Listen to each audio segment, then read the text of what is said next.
اللهم واسألك سؤال من اشتدت فاقته وأنزل بك عند الشدائد حاجته وعظم فيما عندك رغبته.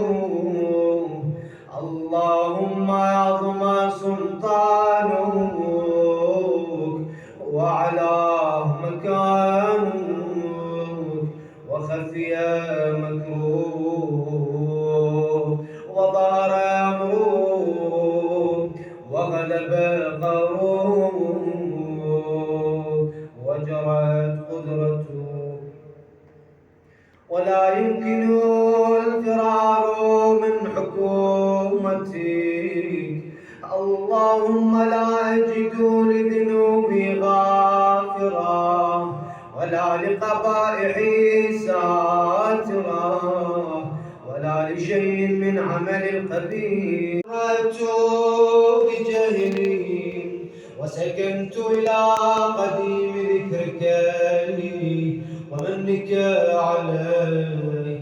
اللهم يا مولاي كم من قبيح سترته وكم من قادح من البلايا قلته وكم من عثار وقيته ولله نشرته.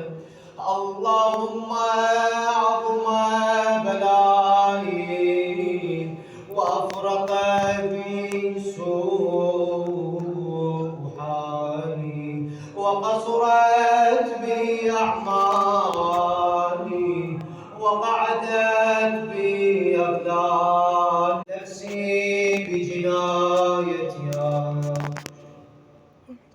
وبطالي يا سيدي فاسألوه بعزتك أن لا يحجب عنك دعائي سوء عملي وفعالي ولا تفضحني بخفي ما اطلعت عليه من سري ولا تعاجلني بالعقوبة على ما عملت في خلاتي من سوء فعلي وإساءتي شهواتي وغفلتي.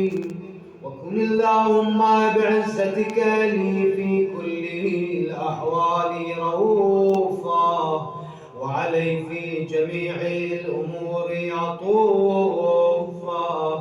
إلهي ومولاي من لي غيره أسأله كشف ضري والنظر في أمري علي فيه قضاء وألزمني حكمك وبلاغه ولا مفزع نتوجه إليه في أمري غير قبولك عذري وإدخالك إياي في سعة من رحمتي.